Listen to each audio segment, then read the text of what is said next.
Tim Pool accused of promoting Red Wedding by January 6th committee. Welcome to Hide and Seek Media.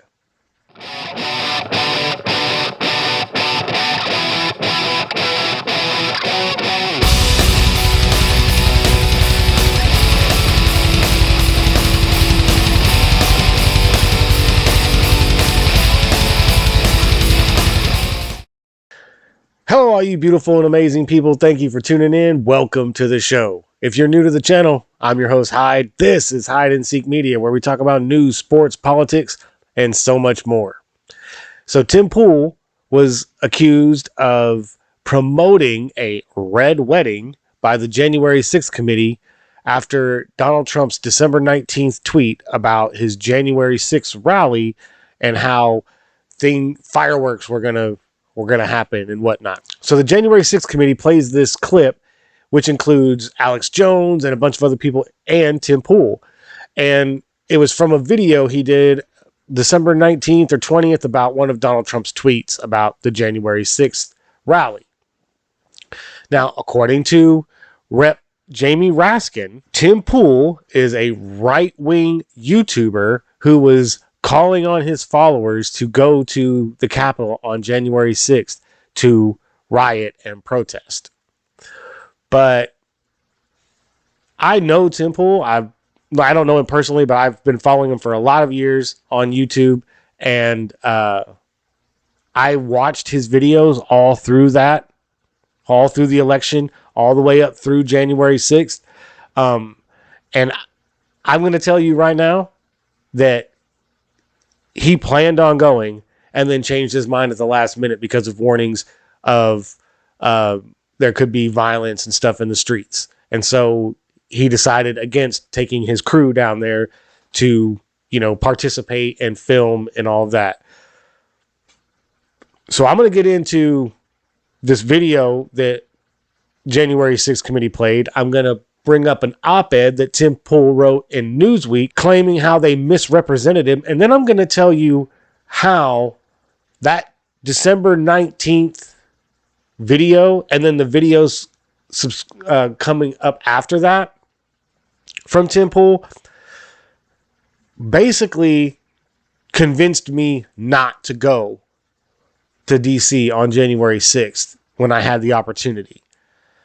I was one of those people who wanted to make sure my voice was heard. And I was this close, guys, this close to getting in my vehicle and driving down to DC and protesting.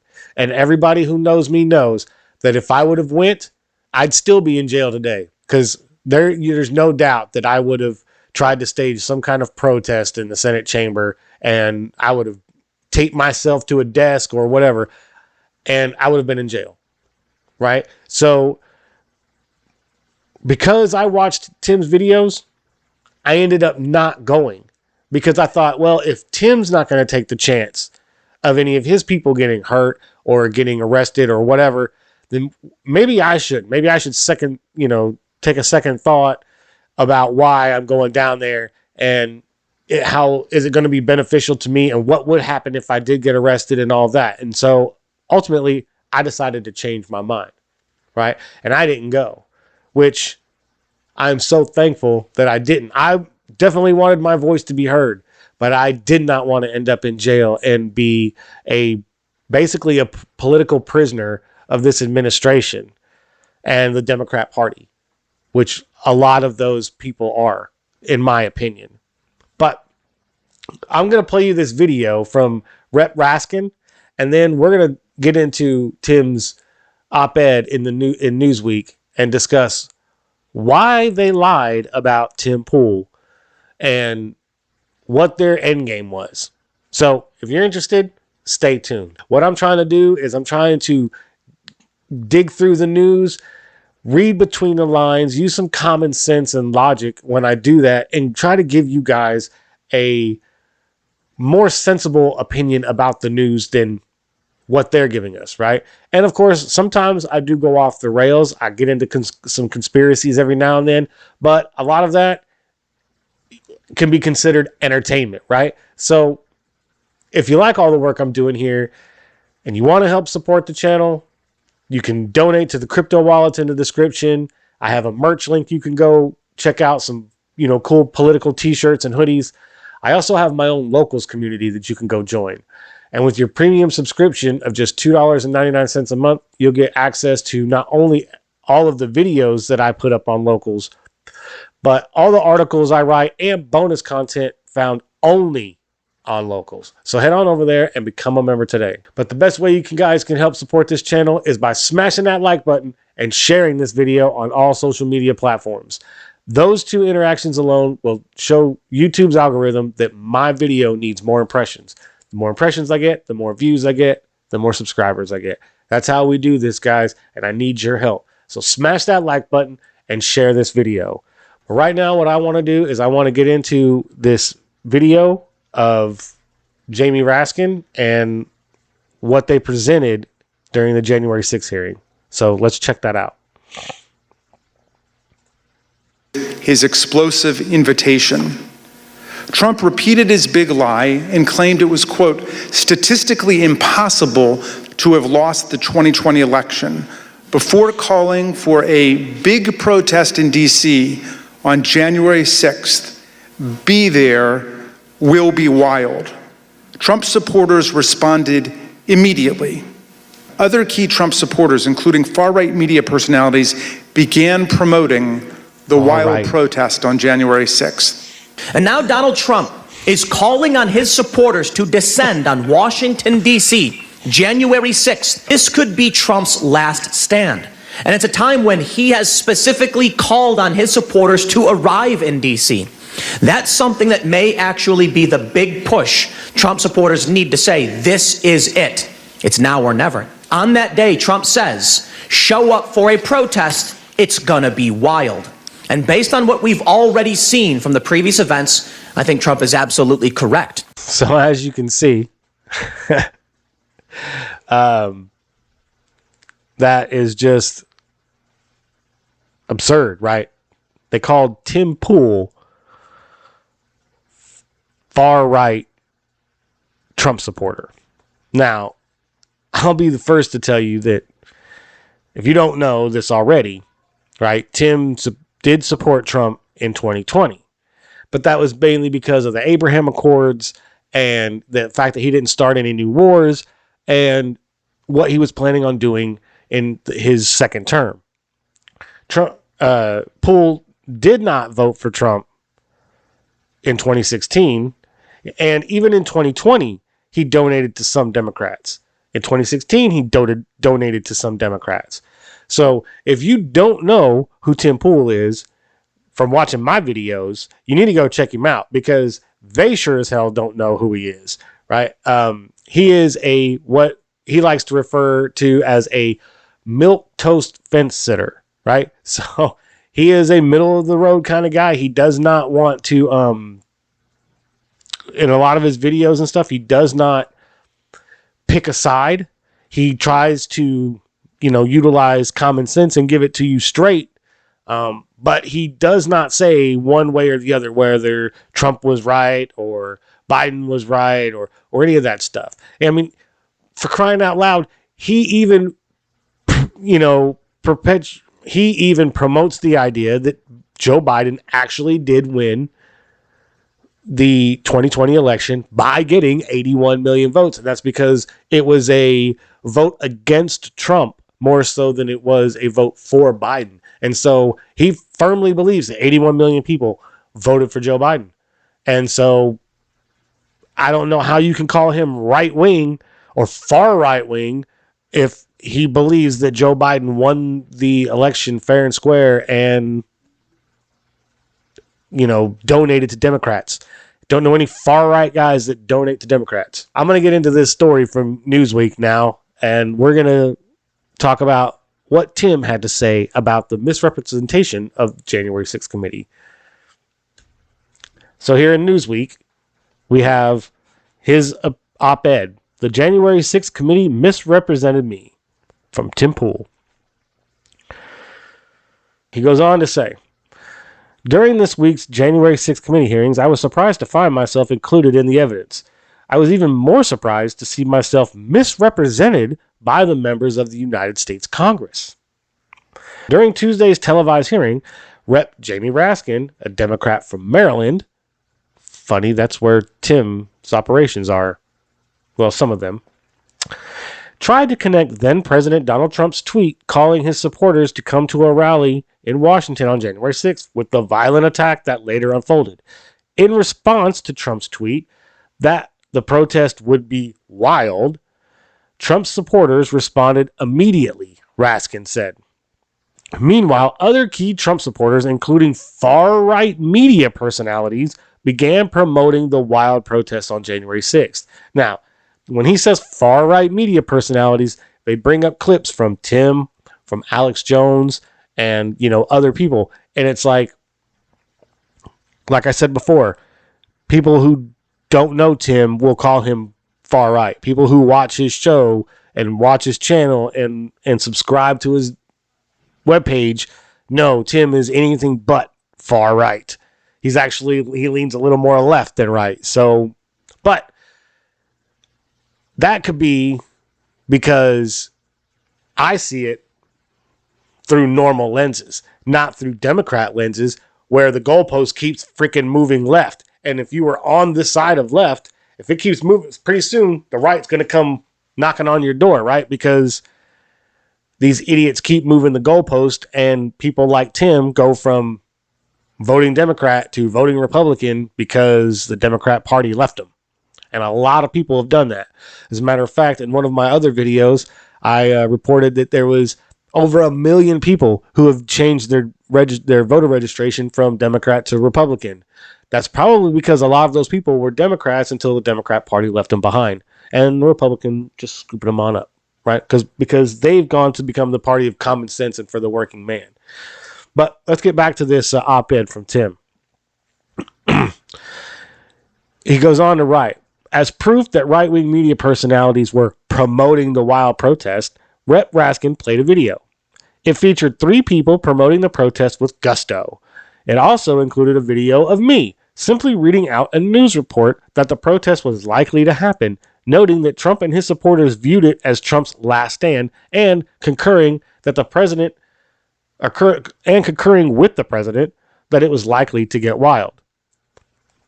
And you saw the clips, and if you know Tim and you watch this video, as a matter of fact, even in the op-ed, they include it, right? So, but if you know Tim and you watch his videos, you know he wasn't calling for violence. He never calls for violence, and he never promotes that kind of stuff. He goes on to write again. In what way is reporting the news the equivalent of promoting it? Nowhere in the clip Rep. Raskin played, or even in the full 30-minute long podcast, did I ever encourage anyone to go to DC, let alone to engage in any kind of violence or protest. And that's exactly right. He goes on to say, the opposite is the case. I've condemned political violence hundreds of times on my show, Timcast IRL, like I did on January 6th itself, after the violence unfolded. On my nightly show, I have routinely said that violence does not work. It was one of my main takeaways from the collapse of support for Black Lives Matter following the George Floyd riots. Back in September of 2020, I pointed out that Antifa's violence had gone a long way toward erasing BLM's PR gains from earlier that year.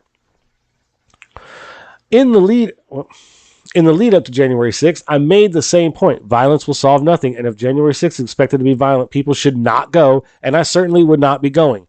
And right there, right, he says that in a video, and that was one of the reasons why I did not go to DC on January 6th, was because he said if there's going to be violence, it's not going to solve anything. And I agree. Violence doesn't solve anything.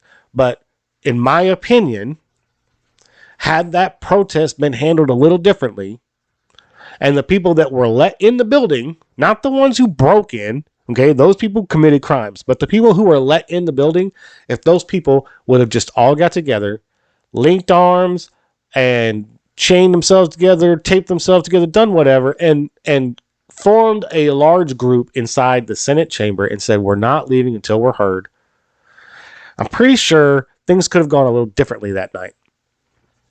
But I digress. It didn't, and here we are. So Tim goes on to say, not only that, but I barely qualify as a Trump supporter. Trump's most ardent fans give me a lot of grief for insisting on calling out his flaws. They use a variety of homophobic slurs to denigrate me. I did proudly vote for Trump in 2020 and explained why I thought he was the better option given the choices. Still, playing my clip alongside Alex Jones and other ardent pro-Trump personalities is well over the top. It's probably why the response to the video clip of me playing during the hearing, conservative and libertarian personalities on Twitter mocked the notion that I am a pro-Trump YouTuber or that I ever in any way encourage people to engage in violence or protest in support of Donald Trump. Right? And that's true. He never has told anybody to go out and be violent and support Donald Trump. Later in the op-ed, there's something here. Okay, this is the part here in the op-ed I wanted to get to. This is where he calls out the January 6th committee for not, and the Senate and our government, basically, Justice Department, all of them. He's basically calling all of them out in this next part because of what they're doing here for the January 6th riot. So I'm going to read this, right? I can certainly respect a desire to figure out how January 6th happened, how it got so bad then, and why our political climate continues to get worse.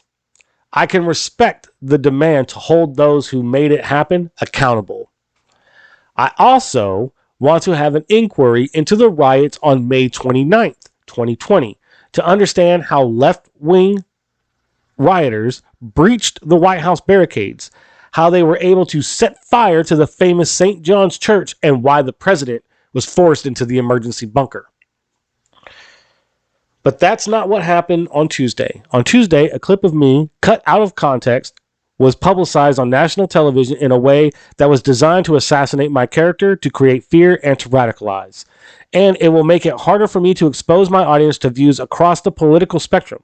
On my show, we have hosted conservatives, libertarians, liberals, progressives, and even celebrities. But this clip poisons the well, making it much harder to have real conversations among Americans who otherwise would agree on so many issues.